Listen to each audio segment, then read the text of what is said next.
Textiles, ಸಮಾಜ ಸೇವೆ ಎಲ್ಲಾ ಕಡೆ ಕ್ರಾಂತಿ. ಮಡದಿಗೆ ಹೀರೋ, ತಾಯಿಗೆ ಸ್ಟಾರು, ಊರಿಗೆ ಬೆಳಕಿನ ರವಿ. ಆರ್ಎಸ್ಪಿ ಸಾಮ್ರಾಜ್ಯವನ್ನ ಕಟ್ಟಿದ ರವಿ ಎಸ್ ಪೂಜಾರಿ. ಮಡ್ಡಿಯಿಂದ ಬಂದ ಬಂಗಾರದ ಕಡ್ಡಿ ಅನ್ನೋ ಉತ್ತರ ಕರ್ನಾಟಕದ ಒಂದು ಮಾತಿದೆ. ಹಾಗೆ ಬಂಗಾರದಿಂದ ಬಂದ ಬಂಗಾರದ ಮನುಷ್ಯ ರವಿ ಎಸ್ ಪೂಜಾರಿ. ಜನರಿಗಾಗಿ ಹುಟ್ಟೋರು ಕೆಲವರಿರ್ತಾರೆ, ಅಂಥವರಲ್ಲಿ ಒಬ್ರು ಇವರು. ಆರೋಗ್ಯಕ್ಕೆ, ಮನೆ ಮಠಕ್ಕೆ, ಹಸಿವಿನ ದಾಸೋಹಕ್ಕೆ, ಕೊನೆಗೆ ಫಿಲ್ಮ್ ಇಂಡಸ್ಟ್ರಿಗೂ ಇವರ ಕೊಡುಗೆ ಅಪಾರ. ಊರಿಗೆ ಕೊಡುಗೆ ದಾನಿ, ಇಡೀ ಊರೇ ಇವರಿಗೆ ಅಭಿಮಾನಿ. ಮಡದಿಗೆ ಹೀರೋ, ತಾಯಿಗೆ ಸ್ಟಾರು.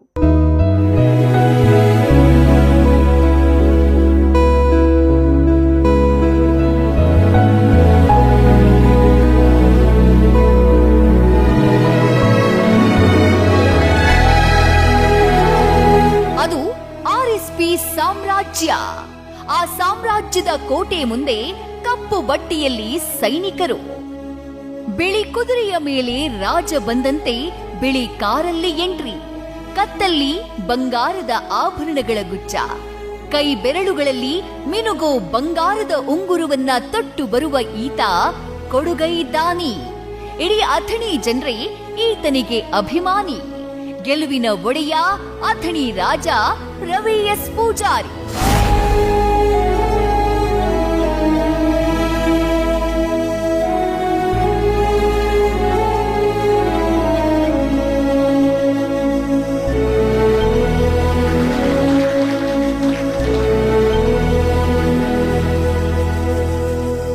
ರವಿ ಎಸ್ ಪೂಜಾರಿ ಈ ಹೆಸರು ಇಡೀ ಅಥಣಿ ತಾಲೂಕಿನ ಅರ್ಧ ಭಾಗದಲ್ಲಿ ತುಂಬಿಕೊಂಡಿರೋ ಹೆಸರು.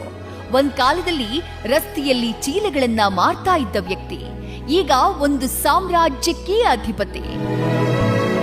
ನಾನು ಆ್ಯಕ್ಚುಲಿ ಮೊದಲಿಗೆ ಬಂದುಬಿಟ್ಟು 5th ಸ್ಟ್ಯಾಂಡರ್ಡಿಗೆ ಹ್ಯಾಂಡ್ ಬ್ಯಾಗ್ ಬರ್ತಿದ್ದು. ಮೊದಲಿಗೆ ಒಂದು 10 ರೂಪೀಸ್ ಒಂದು ಚೀಲ, ಒಂದು 100 ಚೀಲ ತೊಗೋತಿದ್ದೀವಿ ರವಿವಾರಕ್ಕೊಮ್ಮೆ. ಒಂದೊಂದು ಚೀಲ ಮಾರಿಬಿಟ್ಟು 1 ರೂಪಾಯಿ ಕಮಿಷನು. ಒಂದು 100 ಚೀಲ ಮಾರಿದರೆ ಒಂದು 100 ರೂಪಾಯಿ ಆದಾಯ. ಒಂದು ತಿಂಗಳಿಗೆ 400 ರೂಪಾಯಿ ಆದಾಯ ಆಗ್ತಿತ್ತು. ಇದು ನಮಗೆ ಶಿಕ್ಷಣಕ್ಕೆ ಹೆಲ್ಪ್ ಆಗ್ತಿತ್ತು, ದುಡಿಮೆ ಮಕ್ಕಳು ನಮ್ಮ ಕುಟುಂಬಕ್ಕೆ ಕೂಡ ಹೆಲ್ಪ್ ಆಗ್ತಿತ್ತು. ಅದಾದಮೇಲೆ ಮುಂದೆ ಹಾಗೆ ಬದಲಾವಣೆ ಮಾಡ್ಕೋತಾ ಹೋದಿವಿ. ಎಕ್ಸ್ಟರ್ನಲ್ ಸ್ಟೂಡೆಂಟ್ ಆಗಿ 7th 6th ಎಲ್ಲ ಎಕ್ಸ್ಟರ್ನಲ್ಲು. ನಾನು degree BA holder, but Swami Vivekananda ಆಗಿರೋದು BA ನಂದು. ಬಟ್ ನಾನು ಎಲ್ಲ ಎಕ್ಸ್ಟರ್ನಲ್ಲು. ಜೀವನದಲ್ಲಿ ದೊಡ್ಡವರಾಗಿ ಬೆಳೀಬೇಕು ಅಂದ್ರೆ ಏನೋ ಒಂದು ಚಿಕ್ಕದಾಗಿ ಶುರು ಮಾಡಬೇಕು. ಅದನ್ನ ಗೊತ್ತಿಲ್ಲದ ವಯಸ್ಸಲ್ಲೇ ಶುರು ಮಾಡಿದ್ದ ವ್ಯಕ್ತಿ ರವಿಯವರು. ಚೀಲ ಮಾರೋದೊಂದೇ ಅಲ್ಲ, tractor driving, car driving, pigmy collector, share market, ಹೀಗೆ 10.